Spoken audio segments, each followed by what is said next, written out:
നമസ്കാരം. കഴിഞ്ഞ എപ്പിസോഡുകളിൽ പുറത്തു വന്നിരിക്കുന്ന പ്രകടമായിരിക്കുന്ന എപ്പിസോഡുകളിൽ ഒരു ചോദ്യം കൂടിയുണ്ട്. എൻ്റെ മകന് 4.5 വയസ്സുണ്ട്. അവൻ നല്ല ആക്റ്റീവാണ്, സംസാരിക്കാനും ഇഷ്ടമാണ്. പക്ഷേ ചെറിയൊരു ക്ലാരിറ്റി കുറവുണ്ട്. ഞങ്ങൾ 3 ഡോക്ടേഴ്സിനെ കാണിച്ചു. നാവിൽ കെട്ടൊന്നുമില്ല. ശരിയായിക്കോളുമെന്ന് പറഞ്ഞു. സ്പീച്ച് തെറാപ്പി 7 മാസമായി ചെയ്തു. ഇപ്പോൾ സ്കൂളിൽ പോകുന്നുണ്ട്. സെന്റൻസ് പറയുമ്പോൾ ഒരു കുഴച്ചിലാണ്. അവിട്ടമാണ് മോൻ. ചൊവ്വ ബലമില്ലാത്തത് കൊണ്ടാണോ ഇങ്ങനെ സംഭവിച്ചത്? മകന്റെ ഗ്രഹനില ശ്രദ്ധിക്കേണ്ടതാണ്. അവിട്ട നക്ഷത്രത്തിലാണെന്ന് പറഞ്ഞു. ചൊവ്വയുടെ നക്ഷത്രമാണല്ലോ അവിട്ടം. മകയിരം, ചിത്ര, അവിട്ടം ചൊവ്വയുടെ നക്ഷത്രമാണ്. എന്നാലും ഗ്രഹനിലയിൽ ലഗ്നാൽ 2-ാം ഭാവത്തിന്റെ അധിപനെ കുറിച്ചും 2-ാം ഭാവത്തെക്കുറിച്ചും കൂടുതലായി ചിന്തിക്കണം. അത് ആധികാരികമായി ജ്യോതിഷി നോക്കേണ്ടതാണ്. ആ ഒരു വശത്തൂടെ പറയാൻ നോക്കൂ. മറ്റൊന്ന്, എളുപ്പം നിങ്ങൾക്ക് കുട്ടിയെ സംസാരിപ്പിക്കാനുള്ള ഒരു മാർഗം ഞാൻ പറഞ്ഞുതരാം. ബ്രഹ്മീഘൃതം ഏതെങ്കിലും വൈദ്യശാലകളിൽ നിന്ന് വാങ്ങിക്കുന്നത് നല്ലതാണെങ്കിലും അതിനേക്കാൾ ഉപരിയായിട്ട് നിങ്ങളുടെ നാട്ടിൽ പാരമ്പര്യമായിട്ട് വൈദ്യം ചെയ്യുന്നവരാരെങ്കിലും ഉണ്ടെങ്കിൽ അവരെ കൊണ്ട് വിധിപ്രകാരം ബ്രഹ്മീഘൃതം ഉണ്ടാക്കിയെടുത്താൽ അത്രയും നന്ന്. അങ്ങനെയുള്ളതിന് കൂടുതൽ ആ രൂക്ഷതയും ശക്തിയും ഒക്കെ കാണും. അത് നമ്മൾ നാവിലേക്ക് വയ്ക്കുമ്പോൾ തന്നെ അറിയാം. വളരെ വേഗം സംസാരിക്കും. ഞാൻ ചെയ്യിപ്പിച്ചിട്ടുണ്ട്. ആദ്യമായി ഞാൻ ബ്രഹ്മീഘൃതം അങ്ങനെ ജപിച്ചു കൊടുത്തിട്ടുള്ളത് ഒരു 27 വർഷം മുമ്പാണ്. ഞാൻ സ്ഥാപനം തുടങ്ങുന്നതിന് മുമ്പാണ്. ഞങ്ങളുടെ അടുത്ത ഗ്രാമപ്രദേശത്തിലെ ഒരു കുട്ടിയെക്കുറിച്ച് ഇങ്ങനെ അവരുടെ വീട്ടിൽ യാദൃച്ഛികവശാൽ ഞാൻ ചെന്നപ്പോൾ ആ കുട്ടിയുടെ അമ്മയും കൂടി ഇങ്ങനെ പറഞ്ഞിട്ടാണ് ഞാൻ അത് കൊടുത്തത്. ആ കുട്ടി ഇപ്പോൾ വലിയൊരു പെൺകുട്ടി, വളരെ ഒരു യുവതിയായി കുട്ടി വിവാഹം കഴിഞ്ഞിട്ട് ജീവിക്കുന്നു. അന്ന് മിണ്ടുകയില്ലായിരുന്നു ആ കുട്ടി. മൂളുക ഇതേ ഉണ്ടായിരുന്നുള്ളൂ. 4 വയസ്സ് അങ്ങോട്ട് കഴിഞ്ഞിരുന്നു. 4 വയസ്സ്. അന്ന് ഇതുപോലെയുള്ള സ്പീച്ച് തെറാപ്പി ക്ലിനിക്കുകളോ ഒന്നും ഉണ്ടായിട്ടില്ലാത്ത ഒരു കാലയളവാണ് ആ ദേശത്തൊക്കെ. അങ്ങനെയാണ് ചെയ്തത്. ബ്രഹ്മീഘൃതം ആര് കഴിച്ചാലും ശബ്ദം തെളിയും. അതിമനോഹരമായി തീരും ശബ്ദം. വാക്കുകളും അതെ. ഇഷ്ടം പോലെ പദം അനർഗളമായി നാവിൽ നിന്ന് വന്നുകൊണ്ടിരിക്കും. അത് ഏത് ഭാഷ കൈകാര്യം ചെയ്താലും. അത് 100% ഉറപ്പാണ്. വളരെ സ്പഷ്ടമായിട്ട് തെളിവുള്ള ഒരു കാര്യമാണത്. പിന്നെ അതിന് ജപിച്ചു കൊടുക്കേണ്ടത് ഏത് മന്ത്രമാണ് ജപിക്കേണ്ടതെന്ന് നോക്കിയാൽ കൂടുതൽ ഉത്തമമായി. ആ കുട്ടിയുടെ ഗ്രഹനില പരിശോധിച്ചിട്ട് ബ്രഹ്മീഘൃതം ഏത് മന്ത്രമാണ് ജപിച്ചു കൊടുക്കേണ്ടതെന്നും എത്ര ഉരുവാണ് ജപിക്കേണ്ടതെന്നും ഒക്കെ കണ്ടെത്തിയിട്ട് ജപിച്ചു കൊടുത്താൽ ആ കുട്ടിക്ക് 100% സംസാരിക്കാൻ കഴിയുമെന്ന് മാത്രമല്ല വലിയ വാഗ്മിയായി മാറാനും സാധ്യതയുണ്ടാകും. അത്ഭുതകരമായിരിക്കാം അങ്ങനെ. അതുകൊണ്ട് ആ കാര്യം അങ്ങനെ തന്നെ ശ്രദ്ധിക്കണം. പിന്നെ ചൊവ്വയെക്കുറിച്ച് മാത്രമല്ല, ചൊവ്വ, ബുധൻ, വ്യാഴം എന്നീ ഗ്രഹങ്ങളെയും കൂടി നമ്മളവിടെ കണക്കാക്കണം. സംസാരിക്കുക എന്ന് പറഞ്ഞാൽ ഒരു വലിയ സംഭവമാണ്. എല്ലാവരും സംസാരിക്കും, അങ്ങനെയാണല്ലോ. നമ്മൾ മനുഷ്യരെല്ലാവരും സംസാരിക്കുന്നുണ്ട്. അപൂർവം ആളുകളെ ഊമകളായിട്ട് വരുന്നുള്ളൂ. പക്ഷെ സംസാരിക്കുന്നത് എങ്ങനെ, എത്രമാത്രം ഉചിതമാണോ, സന്ദർഭോചിതമാണോ, ദേശകാലോചിതമാണോ, വൈകാരികമാണോ, ബൗദ്ധികമാണോ, ചിന്താപരമാണോ, ഇങ്ങനെയുണ്ട്. അപ്പൊ ബൗദ്ധികമായി സംസാരിക്കേണ്ടിടത്ത് ബൗദ്ധികമായി സംസാരിക്കുക, ദാർശനികമായി സംസാരിക്കേണ്ടിടത്ത് ദാർശനികമായി സംസാരിക്കുക, വൈകാരികമായി സംസാരിക്കേണ്ടിടത്ത് വൈകാരികമായി സംസാരിക്കുക. നമ്മൾക്ക് കുറച്ച് മൂർച്ഛനങ്ങളും ശബ്ദത്തിൽ ഭാവം കൊടുത്ത് സംസാരിക്കേണ്ടിടത്ത് കുഞ്ഞുങ്ങളോട് സംസാരിക്കുക, സ്ത്രീകളോട് സംസാരിക്കുക. ഇവർക്കൊക്കെ ഭാവം കൊടുത്ത് സംസാരിക്കേണ്ടതായി വരും.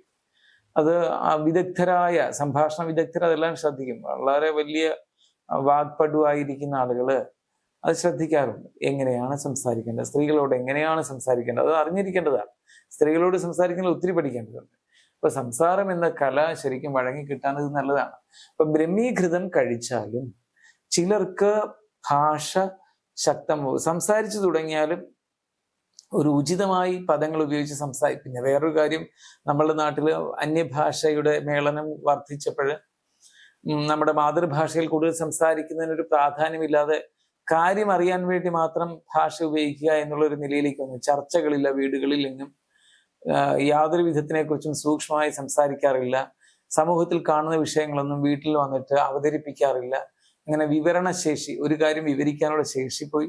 കഴിക്കുക, ഉറങ്ങുക, പോവുക, വരിക, ഇതിനൊക്കെ വേണ്ടി മാത്രം വാങ്ങിച്ചുകൊണ്ട് പോയിട്ട് വന്നേക്കണം, ഇങ്ങനെയൊക്കെയുള്ളതല്ലാതെ അതിനപ്പുറത്തേക്ക് ഭാഷയുടെ ഒരു ആവശ്യം വരാത്തത് കൊണ്ടും ഔദ്യോഗിക തലത്തിൽ നമ്മുടെ മാതൃഭാഷയുടെ ഉപയോഗം തീരെ കുറഞ്ഞിരിക്കുന്നത് കൊണ്ടും ഭാഷാ വ്യായാമ പ്രാധാന്യം എല്ലാവർക്കും പോയിരിക്കുകയാണ്. അതൊരു പൊതു സംഭവമാണ്. അതും പുതിയ തലമുറയിലെ കുട്ടികൾക്ക് സംസാരിച്ച് തുടങ്ങുന്ന ഒരു തടസ്സമാണ്.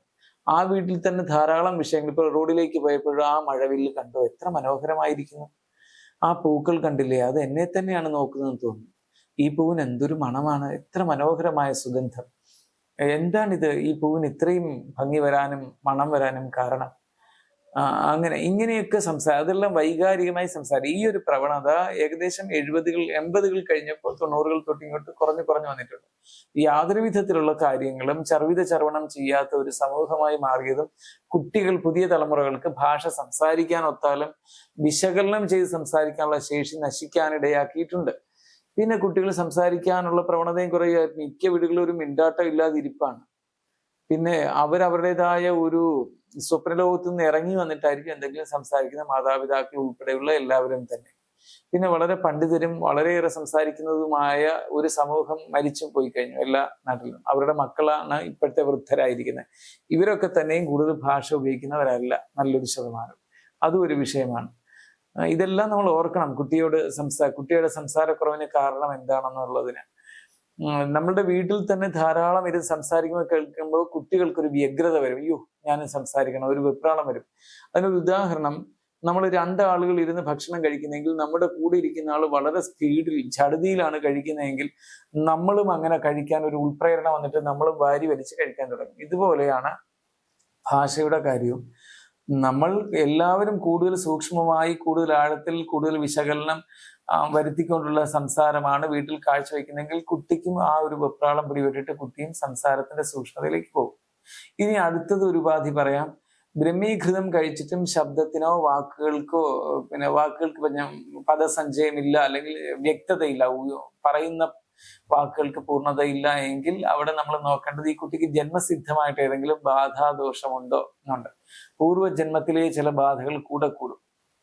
ഈ ജന്മത്തിൽ അങ്ങനെയുള്ള എന്തെങ്കിലും ഉണ്ടോ? ഏതെങ്കിലും എനർജി ലെവൽസ് അങ്ങനെ അതിന്റെ പിടികൂടിയിട്ടുണ്ടോ? വെള്ളത്തിൽ ഭയന്നിട്ടുണ്ടോ? വെള്ളത്തിൽ ഭയന്ന കുട്ടികൾ സംസാരിക്കാൻ ഒത്തിരി താമസിക്കാറുണ്ട്. അങ്ങനെയുള്ള ബാധിക്കുന്നതെല്ലാം ബാധയാണ്. അങ്ങനെയുള്ള ബാധാദോഷം എന്തെങ്കിലും ഉണ്ടായിട്ടുണ്ടോ? വെള്ളത്തിൽ ഭയന്ന കുട്ടികൾ സാധാരണഗതി എപ്പിലെപ്സി വരുന്നത്, അപസ്മാരം, ചുഴലി, കോട്ട് വന്ന് വീഴും, അങ്ങനെയൊക്കെ ഉള്ളതുണ്ടോ? അങ്ങനെയുള്ള വാസന, അങ്ങനെയുള്ള ഏതെങ്കിലും തരത്തിൽ ചെറുതായിട്ടെങ്കിലും അപസ്മാര ബാധിതരാണോ ഈ കുട്ടി എന്നുള്ളതും ചിന്തിക്കേണ്ടതുണ്ട്. ജലത്തിൽ നിന്ന് ഭയന്നിട്ടുണ്ടെങ്കിൽ ഉറപ്പായിട്ടും സംസാരിക്കാതിരിക്കും ഒത്തിരി പേര്. ചിലരാണെങ്കിൽ ഒരു ഘട്ടം കഴിയുമ്പോൾ സ്വയം തനിയെ ഓർക്കപ്പുറത്ത് മരിക്കുന്ന ഒരു രീതിയുണ്ട് എന്ന് പറഞ്ഞാൽ അങ്ങനെ എല്ലാ കുട്ടികൾക്കും വരുന്നതല്ല. ഇതെല്ലാം കണ്ടും കേട്ടും അറിഞ്ഞിട്ട് വേണം ഇത് നമ്മൾ മുന്നോട്ട് നീങ്ങേണ്ടത്. ഇതൊക്കെ ഇത്രയും വരുന്ന പ്രശ്നം. ഇപ്പോൾ പഴയതുപോലെയുള്ള ജ്യോത്സ്യന്മാർക്ക് ഒരു കാര്യം ഒരാൾ കൊണ്ടുവന്നു കഴിഞ്ഞാൽ, ഒരു വിഷയമായിട്ട് വന്നു കഴിഞ്ഞാൽ അതിനെക്കുറിച്ച് ഒരംശം പോലും അറിയാത്ത മാതാപിതാക്കളാണ് ഈ വരുന്നത്. ഇന്നത്തെ ഒരു 70 വയസ്സിന് താഴെയുള്ളവർക്ക് നാട്ടറിവുകൾ തീരെ കുറവാണ്. അത് ഒരുപാട് സംസാരിക്കുമ്പോഴാണ് മനസ്സിലാവുന്നത് ഇവർക്ക് ഇത്രയും പ്രായമായിട്ട് ഇതിനെക്കുറിച്ചൊന്നും ഈ കുഞ്ഞു കാര്യങ്ങൾ പോലും അറിയില്ലേ എന്ന് ഞാൻ ചിന്തിക്കാറുണ്ട്. പലപ്പോഴും പല മേഖലകളിലും അവർ ഔന്നത്യം വഹിച്ചിരിക്കുന്നവരുമായിരിക്കും. നാട്ടിൻപുറത്തെ സാധാരണ മനുഷ്യരുടെ അത്രയും പോലും വിജ്ഞാനം അതിലൊന്നും കാണുകയില്ല. അപ്പോൾ ഇതൊക്കെ ഒരു വലിയ പ്രശ്നമാണ്. ഇത് മാറാൻ വേണ്ടി നമ്മൾ ശ്രദ്ധിക്കേണ്ടതുണ്ട്. അതുകൊണ്ട് ഇപ്പോൾ ജ്യോതിഷത്തിനൊക്കെ വരുന്നവരെ A to Z പറഞ്ഞ് പഠിപ്പിക്കേണ്ട ഒരു ഗതികേടിലേക്കാണ് പോകുന്നത്. മുമ്പൊക്കെ ഞാൻ 27 വർഷം മുമ്പ് ജ്യോതിഷം തുടങ്ങുന്ന സമയത്ത് പലപ്പോഴും ഇത്രയും വിശദീകരണങ്ങൾ വേണ്ടിയിരുന്നില്ല പലരോടും പറയുമ്പോൾ. സാംസ്കാരികമായി അപ്പർ ക്ലാസ്സും സാംസ്കാരികമായി അപ്പർ മിഡിൽ ക്ലാസ്സുമായിരിക്കുന്ന വിഭാഗങ്ങളോട് നമ്മൾ സംസാരിക്കുമ്പോൾ അവർക്കെല്ലാം മനസ്സിലാകുമായിരുന്നെങ്കിൽ അതേ കുടുംബങ്ങളിലെ പുതിയ തലമുറകൾക്ക് 2-3 തലമുറകൾക്ക് 3-4 വരെയായി ആ തലമുറകൾക്കൊന്നും പലപ്പോഴും പറഞ്ഞാൽ പിടികിട്ടാത്തൊരവസ്ഥയും ഉണ്ടായിട്ടുണ്ട്. ഇതും ഒരു വിഷയമാണ്. അതുകൊണ്ട് തന്നെ കുറച്ചൊരു ഈ വിഷയങ്ങളെ കുറിച്ച് ചൊവ്വയെയും വ്യാഴത്തിനെയും ശുക്രനെ കുറിച്ചൊക്കെ അറിയുന്നതിനേക്കാൾ കുറച്ച് നാട്ടറിവുകളും നമ്മൾക്ക് ഉണ്ടായിരിക്കേണ്ടത് പ്രധാനമാണ്. ഭാഷാ വ്യായാമത്തിന് ഇതുള്ള പ്രശ്നങ്ങൾ പരിഹരിക്കുന്നത്. ഇനി ഞാൻ പറയാൻ വന്ന ഒരു പോയിന്റ് ഇനി ഇതുവരെ പറഞ്ഞില്ല, അത് അടുത്തത് പറയാൻ പോകുന്നത്, ബാധ അങ്ങനെ ഉണ്ടെങ്കിൽ അവിടെ കല്യാണഘൃതം അല്ലെങ്കിൽ കല്യാണകഘൃതം എന്നും പറയും. കല്യാണകഘൃതം എന്നും പറയും, കല്യാണഘൃതം എന്നും പറയും. ഘൃതം എന്ന് വെച്ചാൽ നെയ്യാണ്.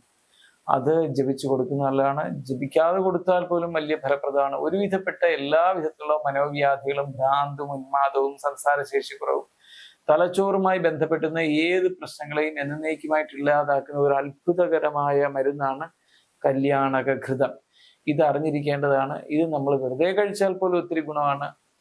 നമ്മുടെ ശരീരത്തിലെ എല്ലാ ശരീരത്തിലെ എല്ലാ മാലിന്യങ്ങളും കളയും. വളരെയേറെ ബ്രെയിനിന് മസ്തിഷ്കത്തിന് ഉണർവുണ്ടാക്കുന്നതാണ്. അതും ഏത് മന്ത്രമാണ് ജപിച്ച് കഴിക്കേണ്ടതെന്ന് ചിന്തിച്ചിട്ട് കഴിച്ചാൽ കൂടുതൽ ഉത്തമമായിരിക്കും.